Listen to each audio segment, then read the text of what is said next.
आप सभी श्रोतागण को बिंदु तिवारी का सादर नमस्कार। मेरे YouTube चैनल पर आप सभी श्रोतागण का मैं हार्दिक स्वागत और अभिनंदन करती हूँ। डिवाइन लाइट एसोसिएशन टीम की तरफ से आज मैं आप लोगों के लिए जियोलॉजी पार्ट 52 स्टोरी लेकर आपके बीच में हाजिर हूँ। इसे तकनीकी रूप से उपलब्ध कराने में सहयोग रहा परम आदरणीय गुरु डॉक्टर मुकुंद नीलकंठ जोशी सर को मैं नमन करती हूँ।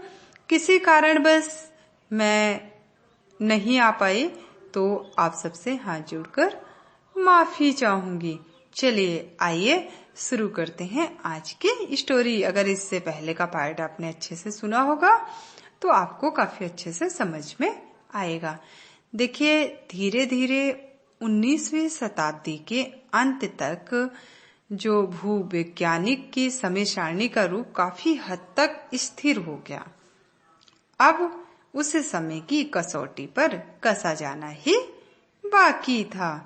सारणी का आधार जीवाश्म थे, यह हम देख चुके हैं। आगे चलकर हम देखेंगे कि 20वीं शताब्दी में खनिजों और सेलों की आयु अंकों और वर्षों में निकालने की तकनीकें भी विकसित हुई। यह सचमुच एक क्रांतिकारी बात थी और जीवाश्मों के आधार पर खड़ी की गई समय सारणी के लिए चुनौती या कसौटी भी। यदि अंकों और वर्षों में निकली आयु जीवाश्मों की आयु से नहीं मिलती तो स्तर क्रम वैज्ञानिकों द्वारा खड़ा किया गया सारा महल ढल जाता। परंतु सौभाग्य से ऐसा कुछ नहीं हुआ। जीवाश्म के आधार पर भूवैज्ञानिक जिन सेलों को पुराना और जिनको बाद का बता रहे थे, वर्षों में भी उनकी आयु वैसे ही निकली और इस प्रकार भूवैज्ञानिक समय सारणी सही है।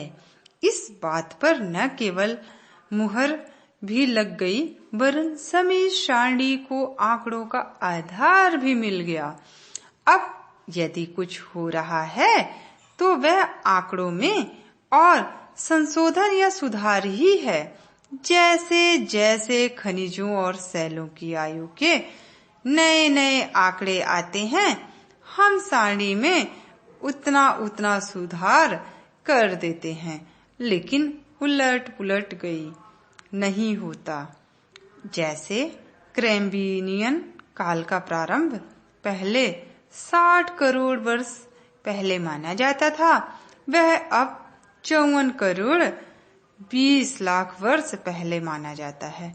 परंतु कैम्ब्रियन आर्डोविनिशियन से पुराना है। यह तथ्य ज्यों का त्यों बना हुआ है। यह सच है कि अब भी कभी कभी जीवाश्म द्वारा बताई गई आयु और वर्षों में निकली आयु को लेकर कुछ मतभेद सामने आ जाते हैं, परंतु उनके कारण अलग होते हैं, जिन पर हम अलग से चर्चा करेंगे। चूंकि जैसा हम देख चुके हैं, भूवैज्ञानिक समय सारणी मूल रूप से बिना हड्डियों वाले समुद्री बड़े जीवों के जीवाश्मों पर आधारित है। तो जिन सेलों में ऐसे जीवाश्म नहीं मिलते या जिनमें जीवाश्म मिलते ही नहीं, उनकी आयु का निर्धारण करना थोड़ी टेढ़ी खीर होता है। पर भूवैज्ञानिकों ने उसके भी तरीके निकाले हैं, परंतु उनका वर्णन यह अपेक्षित नहीं है, क्योंकि हमें विषय को बहुत तकनीकी नहीं बनाना है। आगे यदि आवश्यकता हुई तो यथावसर उनकी चर्चा करेंगे। पृथ्वी के इतिहास में अलग अलग कालों में अलग अलग प्रकार के जीव पृथ्वी पर उत्पन्न हुए, थोड़े या अधिक समय तक यहाँ रहे और फिर विलुप्त हो गए। इस तथ्य के आधार पर चार्ल्स डार्विन का जीव विकास का सिद्धांत आया।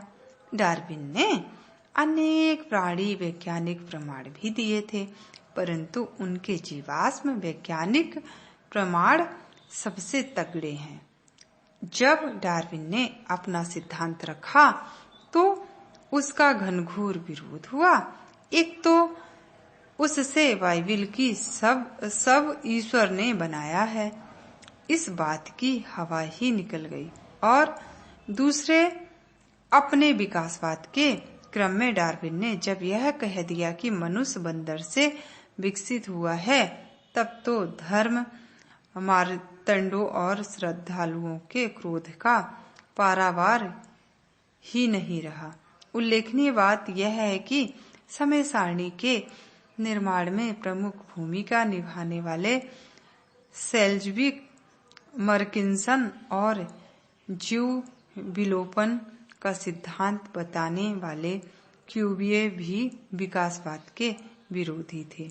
सेल्जविक तो डार्विन के अध्यापक भी रह चुके थे और साथ ही वे धर्मगुरु भी थे, तो डार्विन को जो विरोध झेलना पड़ा होगा उसकी हम कल्पना भी नहीं कर सकते हैं। खैर, समय की कसौटी पर जीव विकास का सिद्धांत खरा उतरा है और आज उसे सारा वैज्ञानिक जगत मानता है। यद्यपि अब भी कुछ धर्म भक्त इधर उधर विरोध करते रहते हैं। अमेरिका के कुछ राज्यों में विकासवाद न पढ़ाया जाए, और यदि पढ़ाना ही हो तो भगवान ने सब बनाया है, यह भी पढ़ाया जाए। ऐसी मांग चलती रहती है। जब यह विकासवाद का सिद्धांत भारत में आया तो यह भी सब ईश्वर ने बनाया है, यह पौराणिक मान्यता थी ही, तो कुछ लोगों ने विकासवाद का विरोध भी किया। पर भारत के लोग अधिक चालाक होते हैं। वे मानते हैं कि यूरोप में जो खोजा जाता है वह भारत में पहले ही से था, तो उन्होंने कहा कि अच्छा, तुम जीवों का विकास बता रहे हो, वह तो हमारे पुराणों में कब का लिखा हुआ है। विष्णु ने पहले ही मछली का अवतार लिया, फिर कछुए का, फिर सुअर का, फिर आधा आदमी आधा जानवर, फिर बौना आदमी यानी वामन, फिर पूरा आदमी परशुराम। तो हमारी सर्व समावेशक पद्धति संघर्ष टाल देती है। और इसके आगे का पार्ट मैं नेक्स्ट वीडियो में लेकर आप लोगों के बीच आऊंगी। अब मैं आपसे इजाजत लेना चाहूंगी। इस वीडियो को उन तक जरूर शेयर करिए जो लोग इंटरनेट सेवा से वंचित हैं।